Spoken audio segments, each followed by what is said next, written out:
बिस्मिल्लाहिर्रहमानिर्रहीम। Welcome students, उम्मीद करता हूँ आप सब खैरियत से होंगे। बच्चों, आज हम चैप्टर 21 क्वांटम फिजिक्स के फिफ्थ लेक्चर के अंदर टॉपिक 21.5 पेयर इनहिलेशन को समझेंगे।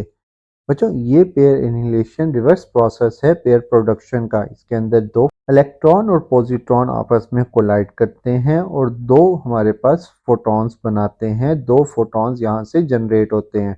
मतलब हमने पेयर प्रोडक्शन के अंदर देखा था कि एक फोटोन जो है वो हैवी न्यूक्लियस के पास से गुजरता है और इलेक्ट्रॉन और पॉजिट्रॉन का पेयर जनरेट करता है। यहाँ पर हम कह रहे हैं कि एक पॉजिट्रॉन और एक इलेक्ट्रॉन आपस में कोलाइड करेंगे और कोलाइड करने के बाद दो फोटॉन्स जनरेट करेंगे। डिफाइन कैसे करेंगे इसे?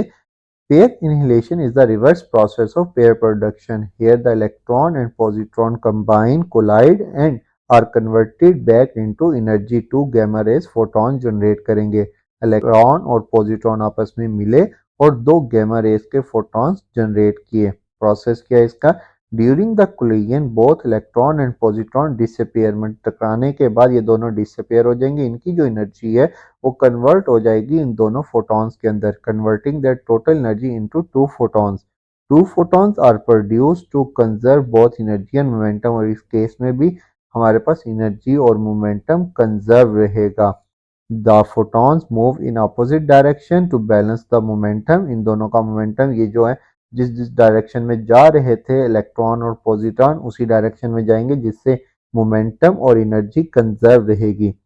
The photons move in opposite direction to balance the momentum. और बच्चों, हमारे पास जो total energy of both photon है इक्वल होगी total energy of electron and positron के।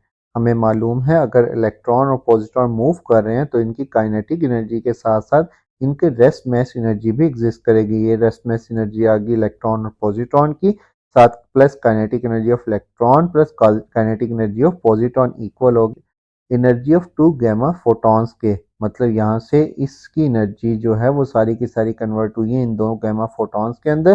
तो हम कहेंगे मिनिमम एनर्जी जो है वो कम से कम एनर्जी एक फोटॉन की होगी 0.511 मेगा इलेक्ट्रॉन, क्योंकि हमारे पास गैमा रेस फोटॉन की minimum energy rest mass of electron और पॉजिट्रॉन के इक्वल होगी। तो हम कहेंगे so each photon produce an annihilation has 0.511 mega electron volt of energy. क्योंकि बच्चों हमने पेयर प्रोडक्शन में भी कहा था कि जो पेयर प्रोडक्शन है वो हमारे पास सिर्फ गैमा रेस के फोटोन से पॉसिबल होगी, क्योंकि इतनी ज़्यादा एनर्जी जो है सिर्फ गैमा रेस के फोटोन के पास होती है।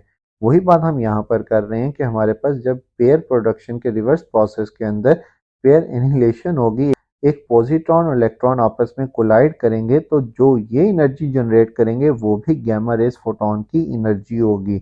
और इसकी बेस्ट एग्जांपल है हमारे पास प्रोटॉन एंटी प्रोटॉन इनहिलेशन। और बच्चों, ये था आज का लेक्चर। लेक्चर अच्छा लगा हो तो लाइक और सब्सक्राइब करना मत भूलिएगा। Thank you. खुदा हाफिज।